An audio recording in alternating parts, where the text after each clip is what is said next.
Ayan, magandang araw sa inyong lahat. Kanina pala, shout out pala kanina nagsimba kasi ako kanina. May isang babae doon. Hinahaplusan niya talaga yung santo, ginaganya niya. Natanggal po ang kamay. Ayan, shout out para kay ate. Sinabi daw ng santo, sayong-sayo na yung kamay ko.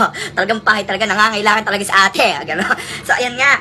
Ang kwan natin ngayon, kwentong mga kasambahay, 'di ba? Kasambahay dapat ang tawag natin, wag katulong kasi iba 'yon, 'di ba? Kasambahay dapat ang term na ginagamit, hindi yaya, hindi katulong, gana. So ito nga ayan, naglalakad na naman yung kamay ko, nagmo-modeling na naman. Ayan ang modeling ng kamay. Ayan, ikwento ko sa inyo. Meron kasi ako dating kasambahay dito sa Manila, 'di ba? Si Manang, naging character din dito sa Facebook. Ikukwento ko sa inyo dati. Dito kasi sa kwan namin, yung sa isang condo namin, 'yon. Yun, may mga aso kasi kami doon. 4 na aso. Ngayon, may nagreklamo yung kapitbahay namin. Ewan ko kung bakit nagreklamo. Tapos pinadala kami ng letter ng admin. Tapos kami naman, pumunta naman na ako doon. So nag-ready ako talagang English. Nagkun talaga ako ng English. Minemorize ko talaga mga sasabihin ko para matindi, para ipagtanggol ko yung mga aso ko. Tapos pagpunta namin doon, kasama ko si Manang, yung kasambahay namin. Ay, pumunta kami doon. Ready na ako. Sir, ano po bang problem po sa aso namin? Ganyan. Yung problem kasi sa aso ninyo, ganyan. May nagreklamo kasi, may nagreklamo kaya nga kami pinapunta dito. Sinabi ko, gano'n na ako, agad yung bungat ko. Tapos ready na talaga ako, nag-i-English na talaga ako doon. So ano po bang kailangan? Ilan ba yung aso nyo? Sabi ng admin. Sabi ko naman, 4. Sabi ko, 4. Sinabi ng admin, 4. Sabi, pinakita sa amin yung house rule. Sinabi kasi dito na maximum of 2 lang ang pets allowed. Sabi, pets. Sabi, allowed dito sa condo. Ganyan.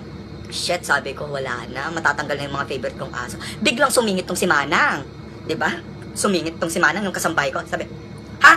Bakit? Sabi, maximum of 2 pets. Sabi niya, bakit yung kaibigan ko doon sa isang unit dito, sabi niya, meron siyang aquarium, sabi. Ang dami niya kayang mga 100 na isda. Ang dami niyang pets na isda. Sabi, putang ina, sabi, hindi po nakasagot ang admin, 'di ba? May point ba si Manang? 'Di ba? Sayang naman po ang minemorize ko, 'di ba? Tangina talaga. Namatay na po si Manang, kaya po 'yon. Wala na po siya. Sayang, yun yung kaasaran ko dito sa condo. Sayang lang naman. Namimiss ko na siya. Pero ang matindi talaga yung mga kasambahay namin doon sa La Union. Grabe. May kasambahay kami dati. Pinako namin, ang tag dito, pinalinis namin electric fan sa kanya. Nako, pinasok ang electric fan sa loob ng banyo. Ayun nga. Tapos lilinisan na niya.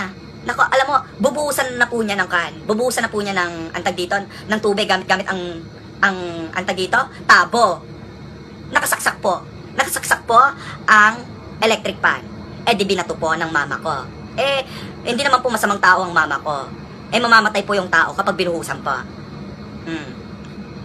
Hindi ko naman po sinasabing tanga yung yung mga kasambahay namin doon sa La Union, pero hindi lang po talaga sila maingat.